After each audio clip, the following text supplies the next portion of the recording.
박은호는 인천 송도의 고층 아파트 앞에 서 있었다.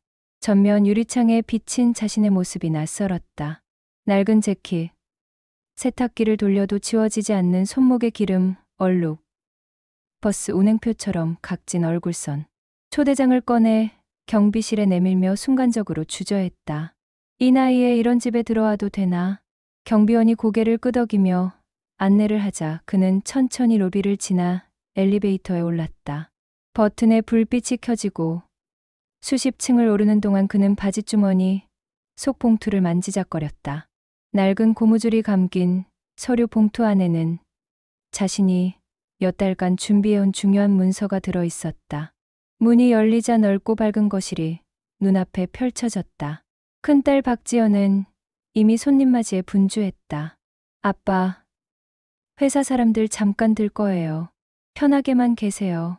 그의 귀에는 편하게보다는 조심스럽게라는 말이 더 크게 들렸다. 테이블 위에는 두툼한 스테이크가 피어오르는 향을 뿜고 있었다. 와인잔의 붉은 빛이 조명을 받아 반짝였다. 사위 윤민욱은 반가운 듯 다가와 웃었지만 금세 은호의 앞에 작은 그릇 하나를 놓았다. 아버지는 위가 약하시니까 따뜻한 미음 준비했어요.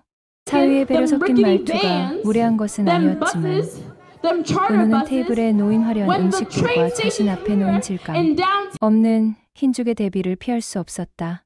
잠시 후 동료들이 하나둘 들어오자 분위기는 빠르게 달아올랐다.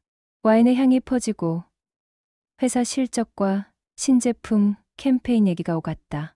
은호는 창가 쪽 의자에 앉아 조용히 그들의 대화를 들었다. 밤하늘에 반짝이는 불빛이 거울처럼 창에 비쳤다. 그는 다시 한번 가방 속 봉투를 꺼내려다 멈췄다. 지금 이 자리에서 서류를 꺼내는 순간 모든 대화의 흐름이 멈출 것 같았다. 그의 손끝이 미묘하게 떨렸다. 오늘은 아닌가 보다. 은호는 그렇게 스스로를 다독였다. 접시 위의 고기는 불판의 잔열에 맞춰 완벽한 굽기를 유지하고 있었지만 그의 미움은 점점 식어가고 있었다. 결국 그는 숟가락을 내려놓고 창밖을 바라봤다. 야경은 화려했지만 마음속은 공허했다. 그는 깨달았다. 자신이 오늘 이 자리에 가져온 것은 돈 이야기가 아니라 함께 나누고 싶었던 삶의 방식과 진심이었다는 사실을. 박은호의 하루는 알람 소리에 맞춰 시작되지 않았다. 몸이 먼저 시계를 기억했다. 새벽 4시, 차고지에 도착하면 어둠 속에서 버스들이 줄지어 서 있었다. 차가운 시동 버튼을 누르면 엔진이 낮게 웅웅거렸다. 차창을 닫고 좌석을 점검하는 동안 그는 늘 같은 생각을 했다. 오늘도 두 아이 밥값은 벌 수 있겠지. 아내는 바닷바람을 맞으며 미역을 따던 사람. 그러나 한겨울 거친 파도 앞에서 병을 얻어 세상을 떠났다. 그날 이후 은호는 아내가 하던 일까지 대신할 수는 없었지만 두 아이만큼은 반드시 지켜야 했다. 어린 현우와 지연은 아버지의 커다란 손등에 기대어 울다가도 곧 억지 웃음을 지으며 서로를 달랬다. 그 웃음이 은호를 다시 버스에 오르게 했다. 세월이 흘러 아들은 기술보다 몸으로 부딪히는 길을 택했다. 현우는 낮에는 자전거 가게에서 밤에는 배달 알바를 하며 손끝에 굳은 살을 만들었다. 틈틈이 아버지의 손목 보호대를 갈아주며 아버지, 이거 헐었어요. 새 걸로 바꿔야 해요라고 말했다. 아버지가 고개를 끄덕일 때마다 현우는 스스로를 필요로 하는 기쁨을 느꼈다. 반면 지연은 공부에 매달렸다.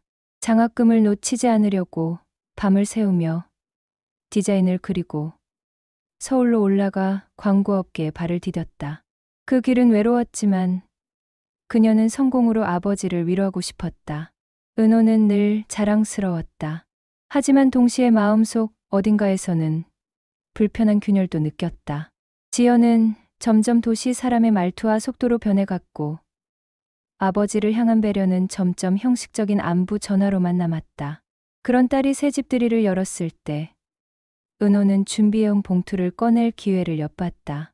봉투 속에는 자신이 몇십 년 버텨낸 증거와 이제 아이들과 나누고 싶은 미래의 약속이 담겨 있었다. 하지만 화려한 조명 아래에서 딸의 동료들이 웃고 떠드는 공간 속에서 그는 단 한마디도 꺼내지 못했다.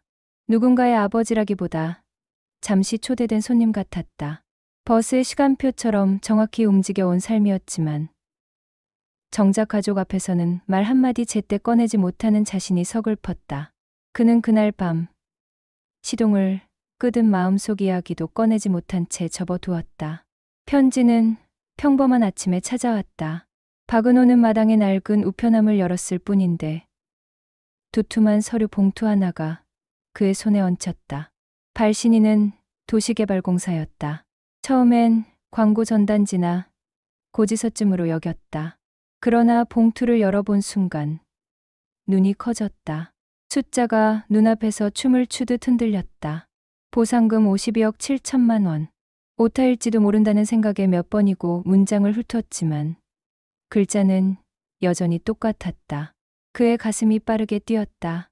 버스 운전으로 한 달에 250만 원을 채우기 위해 온몸을 갈아 넣던 세월이 한순간에 압축되어 무너져 내리는 것 같았다. 놀란 마음을 진정시키려 그는 이웃 김 씨를 찾아갔다. 평소 말수가 적던 이웃도 서류를 보자 눈을 휘둥그레뜨며 말했다. 형님, 이거 진짜 대박인데요? 동네 전체가 재개발 구역에 들어갔나 봅니다. 은호는 얼떨떨하게 웃었지만 웃음 끝에는 불안이 묻어났다. 과연 이 돈이 축복일까?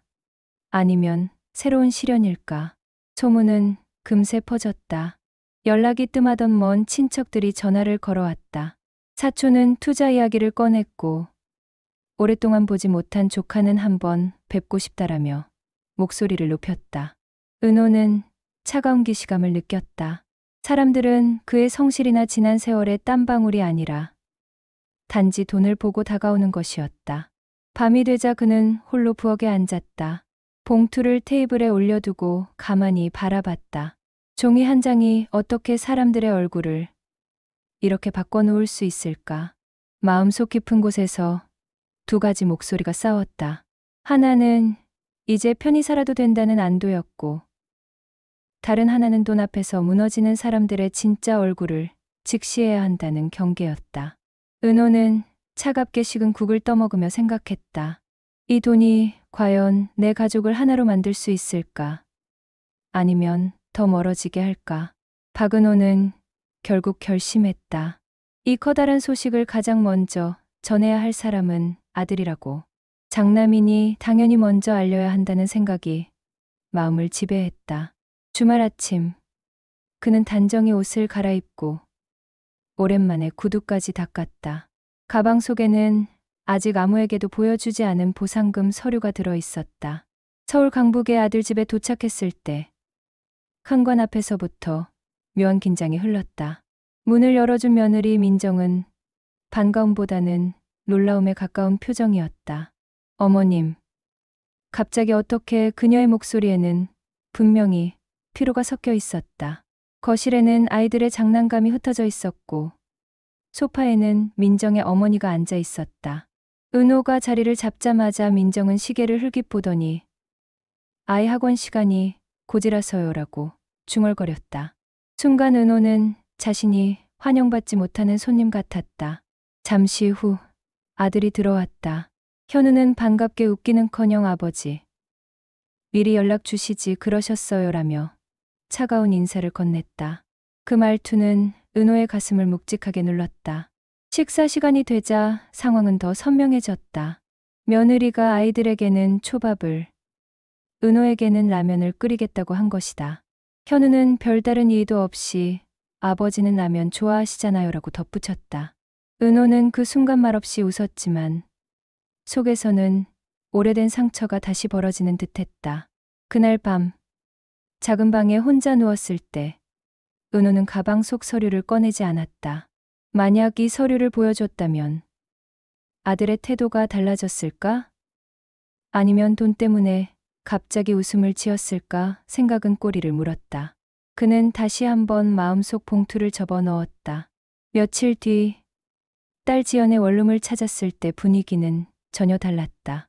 딸은 환하게 웃으며 달려나와 아버지, 어떻게 오셨어요? 하고 안겼다. 작은 방은 좁고 허술했지만 그 안은 따뜻했다. 지연은 허름한 아버지의 양말에 구멍이 난 것을 보고 눈시울을 붉혔다. 아버지, 새 양말 하나쯤은 사세요. 제가 사드릴게요. 그 말에 은호의 눈이 젖었다. 딸 앞에서는 보상금 서류를 꺼내고 싶었다. 그러나 아직은 아니라고 스스로를 다잡았다. 은호는 속으로 다짐했다. 돈이 아니라 마음을 먼저 시험해보자.